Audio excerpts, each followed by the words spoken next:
2019 год мы пачыналі з гэтак званага ультыматуму Дмітрія Медведева, калі расійскі прэм'ер сказаў наўпрост: калі Менск хоча далейшых субсідыяў, мусіць выконваць падпісаную Лукашэнкам дамову. І ўлады Беларусі на гэта пагадзіліся. Увесь год рыхтаваліся таямнічыя дарожныя мапы, з'яўляліся інфармацыйныя ўкіды пра іх сапраўдны змест.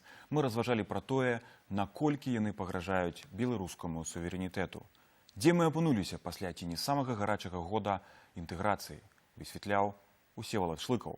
Першую палову году бакі рыхтавалі гэтак званыя дарожныя мапы, а афіцыйны Менск распавядаў, што гаворка вядзецца выключна пра эканамічную інтэграцыю, нібыта забываючыся на словы Медведева пра поўнае выкананне дамовы 20-гадовай даўніны. І вось на гэтым тыдні расійскі прэм'ер нагадаў, маюць быць і наднацыянальныя органы і адзіная валюта. Лукашенко, падаецца, асабліва і не хвалюецца. План строительства наднациональных органов. Парламент, возможно, президент будет и прочее. Мы вообще на эту тему с Путиным договорились не разговаривать. Не разговаривали? Да, в правительстве попытались увязать, не знаю только зачем. Літаральна праз некалькі гадзінаў Крэмль праз прэс-сакратара Владзіміра Пуціна падкрэсліў, што расійскі ўрад з прэзідэнтам трымаюцца адной пазіцыі аб інтэграцыі, якую, уласна, Медведзеў і агучыў. Нагадвае гісторыю з пачатку стагоддзя з іншым расійскім прэм'ерам Михаилом Касьяновым.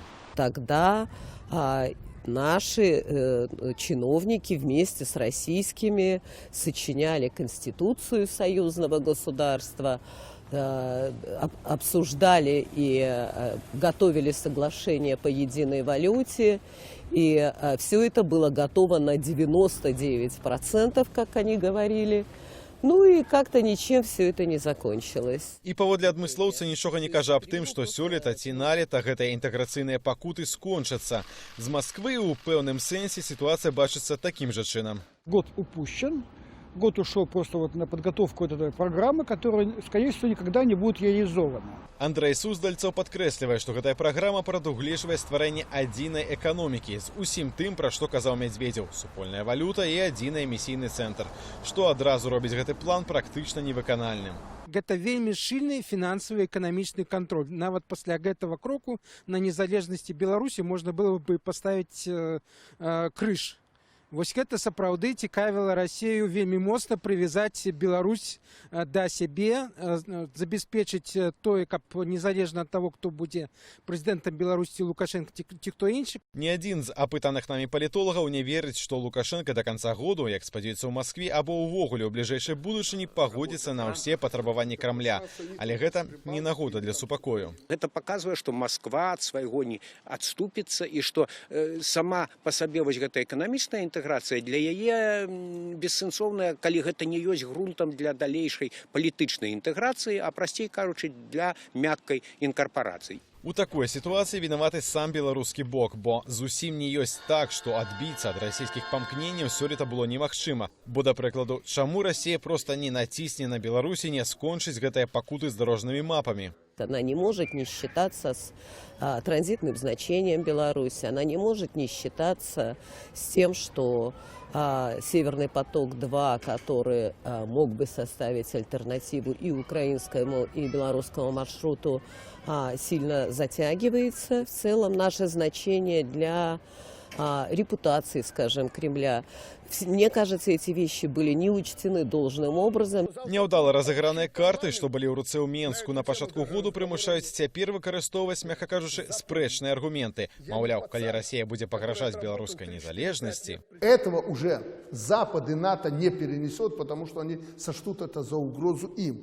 В этом смысле они в чем-то будут правы. Сумнеўна, што хтосьці ў Маскве ўспрымае такія словы сур'ёзна, бо калі Лукашенко насамрэч павернецца на Захад, то ягоная палітычная кар'ера наўрад ці будзе доўгай. Запад его не примет. Макея примет, его нет. Поэтому дороги ему на Запад нет. Если эти разговоры там бросятся защищать его НАТО, это глупости, потому что это даже не Украина. Что Украина все-таки богатая страна, имеет свою экономику, имеет свои ресурсы, имеет свои богатые аграрные возможности и потенциал, ну, если технический. А Беларусь надо просто обеспечивать. Так, у России подлічылі, што толькі сёлета Беларусь атрымала з Крамля ў розных форумах падтрымання амаль на 6,5 мільярдаў долараў. Сёлета неаднойчы гучала меркаванне, што Пуціну неабходна інтэграцыя дзеля таго, каб і пасля заканчэння свайго тэрміну застацца ва ўладзе ўжо ў якасці прэзідэнта так званай саюзнай дзяржавы. Але не выглядае на тое, што расійскаму лідару так моцна замінае Конституцыя. Ваш покорный слуга 2 срока отслужил, потом ушел с этой должности и имел конституционное право вернуться на должность президента. Потому что это было уже не 2 срока подряд. Но она некоторых наших политологов, общественных деятелей смущает. Но можно было бы ее отменить, наверное. Конечно, можно, смеется экспертка. Честно говоря, я вообще не думаю, что для Путина это проблема. Вовсе, я думаю, что он может найти варианты и помимо смены Конституции.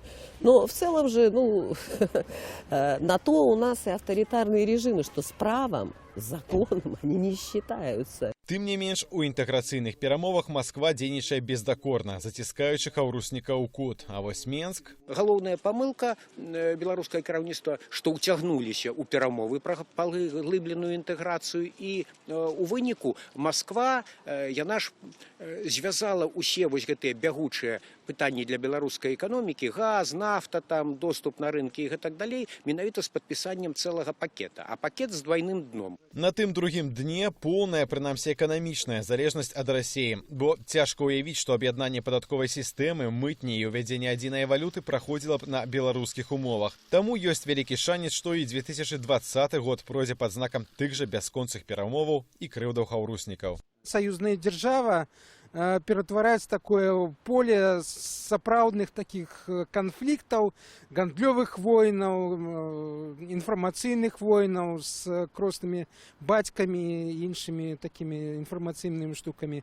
Але гэта такая сапраўдная палітычная рэчаіснасць, пры якой Беларусь будзе знаходзіцца, пакуль будзе Лукашенко займаць прэзідэнцкае крэсла. І ў Маскве відавочна маюць досыць і гэтага часу, і выдадзеных на гэты момант у форме усімагчымых субсідыяў, прэферэнцыяў і крэдытаў на суму вось ужо ў 133 мільярды долараў. 25 лет упущенных возможностей, колоссальных возможностей. Можно было из страны с такой поддержкой, с такой фундаментальной во всем поддержкой, от денег до технологий. Можно было сделать первостатейную державу в центре Европы, что Швейцария бы даже завидовала.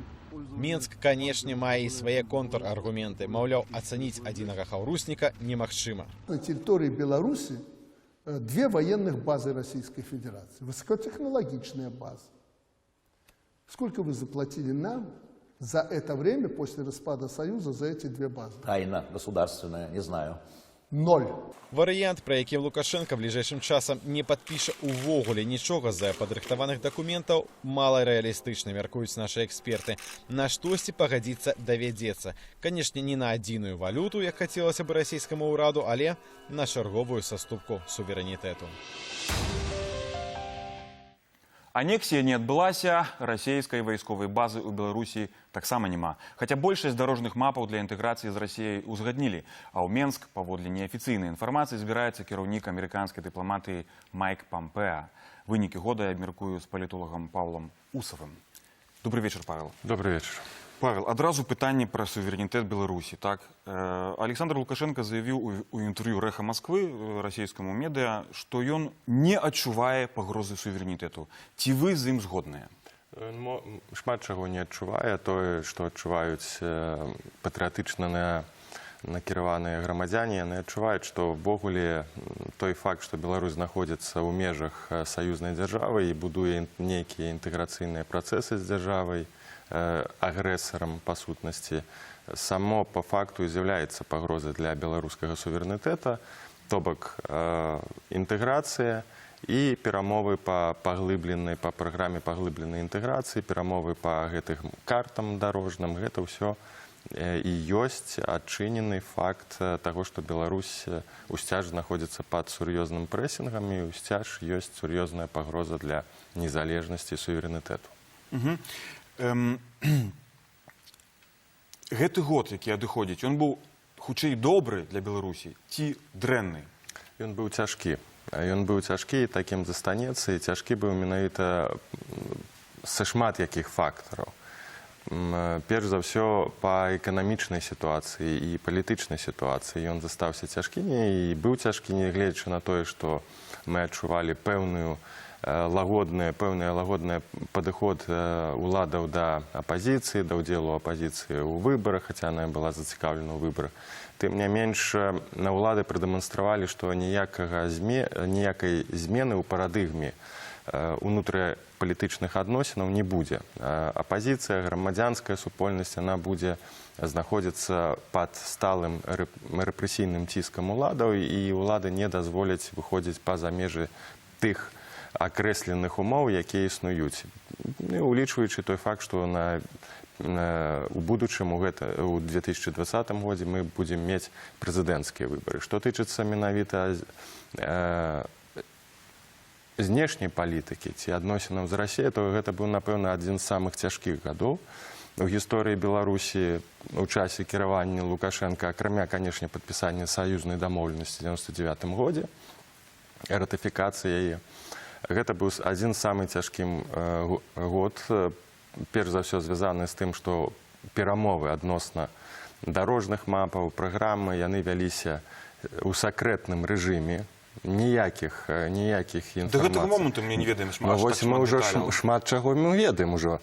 Аказваецца, што ёсць 31 мапа, і што гэтая 31 мапа, пра якую казаў Медведзеў, гэта фактычна акупацыя Беларусі, то бок захоп Беларусі. І вось на гэту 31-ю Лукашенко пакуль што кажа, што не пагаджаецца. І тут ёсць два падыхода. Ён кажа, што Пуцін супраць, што яны ўжо з Пуцінам дамовіліся, і што толькі там нехта ва ўрадзе баламуціць воду, але гэтае пытанне 31-й мапы знятое, а аказваецца, яно не знятое, яно ключовае для Расіі, мы гэта ўсе ведаем. Толькі Лукашенко чамусьці сам сабе супакойвае, што гэтае пытанне вырашана.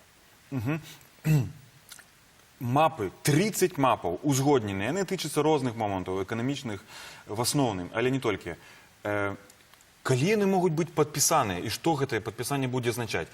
Ці тое, што, як некаторыя эксперты кажуць, што гэта, гэта зноў зацягнуць час, нічога з гэтага не выйдзе, ці гэта ўжо будзе пераход да нейкай канкрэтыкі, так, і паступовае такое адгрызенне, аддаванне кавалкаў рэштак суверэнітэту Расіі? Я б сказаў бы, што падпісанне у гэтым фармаце ўсіх гэтых мапаў гэта смерцепадобна. Неважна там калі, сам факт падпісання гэта будзе забойства беларускай дзяржаўнасці, бо мы ведаем, для чаго Расія імкнецца, каб паглыбіць інтэграцыйны працэс.